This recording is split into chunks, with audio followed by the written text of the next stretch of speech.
ஏர் India விமான விபத்தில் அனைவரும் உயிரிழந்த நிலையில் நான் ஒருவன் மட்டுமே தப்பினாலும் உடல் மன ரீதியாக கடுமையாக பாதிக்கப்பட்டு உள்ளேன் என விஸ்வாஷ்குமார் ரமேஷ் தெரிவித்து உள்ளார்.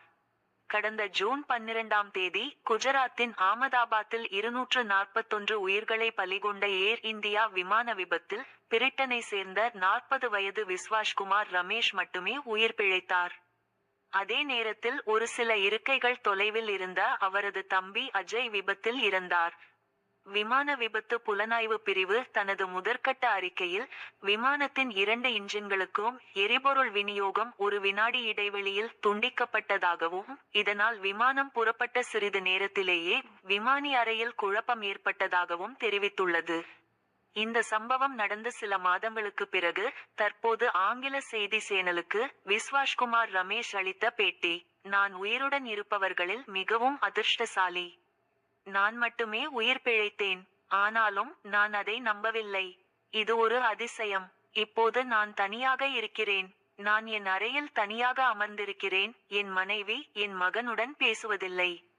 என் வீட்டில் தனியாக இருப்பது எனக்கு பிடிக்கும். நான் என் சகோதரனையும் இழந்துவிட்டேன். என் சகோதரன் என் முதுகெலும்பு.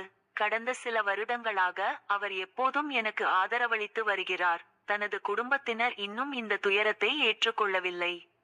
தனது தம்பி இப்போது எங்களுடன் இல்லை. இந்த விபத்துக்கு பிறகு எனக்கும் என் குடும்பத்திற்கும் உடல் ரீதியாகவும் மன ரீதியாகவும் மிகவும் கடினமாக உள்ளது.